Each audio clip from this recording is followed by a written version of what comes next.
কোন ব্যক্তি যদি এই দোয়াটি 7 বার পাঠ করতে পারে তাহলে সে জান্নাতে চলে যাবে। সুবহানাল্লাহি বিহামদি।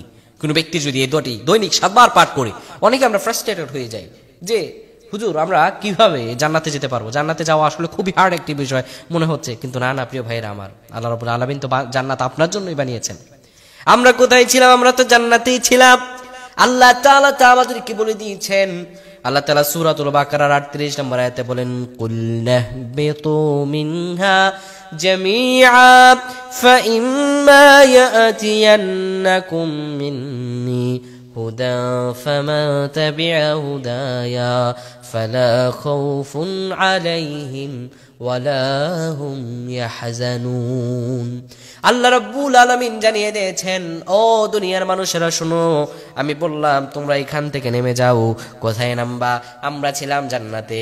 হযরত আদম সফিউল্লাহ থেকে আমরা যখন রূহের জগতে জান্নাতের মধ্যে ছিলাম, আল্লাহ রাব্বুল আলামিন তখন আমাদেরকে বলেছেন, ও আদম সহ সব মানুষেরা তোমরা জান্নাতে, জান্নাত থেকে দুনিয়ায় নেমে যাও। ফাইম্মা ইয়াতিয়ান্নাকুম মিন্নি হুদা, দুনিয়াতে নামার পরে আমি রবের পক্ষ থেকে তোমার নিকট আমি রবের পক্ষ থেকে হেদায়েত পৌঁছাবে, হুদা পৌঁছাবে।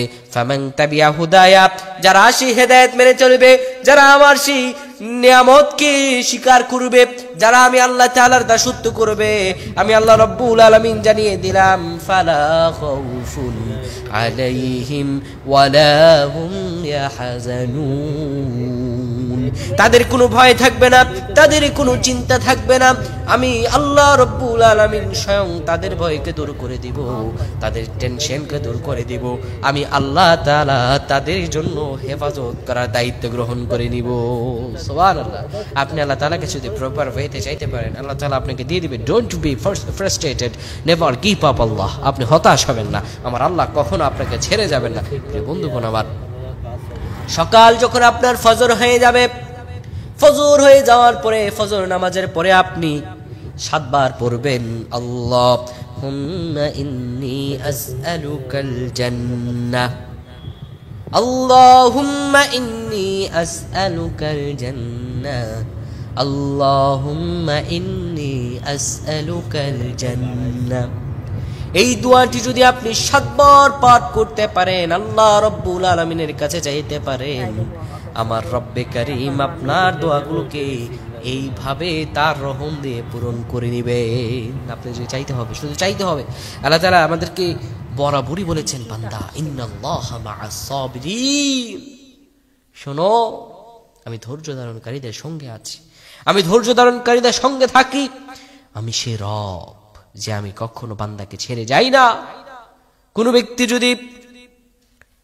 ব্যক্তি যদি ফজর নামাজের পরে 7 বার পরে আর মাগরিবের পরে 7 বার পরে, তার কখনো কোনো অভাব অনটন হবে না। তাকে আল্লাহ রাব্বুল আলামিন রিজিক দিয়ে পরিবেষ্টন করে রাখবে, তাকে রিজিক দিয়ে পরিবেষ্টন করে রাখবেন। শুধু চাইতে হবে আল্লাহ তাআলার কাছে। আল্লাহ তাআলা বারবার তার কাছে চাইতে বলেছেন। আল্লাহ বলেন, ইস্তাঈনু বিস সাবরি ওয়াস সালাহ, বান্দা তুমি ধৈর্য এবং নামাজের মাধ্যমে আমার কাছে চাও। ইন্নাল্লাহা মা'আস সাবিরিন, নিশ্চয় আমি আল্লাহ রাব্বুল আলামিন ধৈর্য ধারণকারীদের সঙ্গে রয়েছি। তাই আল্লাহ তাআলার কাছে চাইতে হবে, মন খুলে, মনের আবেগগুলো দিয়ে, ভালোবাসা দিয়ে, অনুনয় বিনয় সহকারে আল্লাহ তাআলার কাছে চাইতে হবে। কোনো ব্যক্তি যদি চায়, আমার রব তাকে নিয়ামত দিয়ে পরিবেষ্টন করে দিবেন। আল্লাহ আমাদের প্রত্যেককে বলুক, আমরা পড়ছি আল্লাহুম্মা আমিন।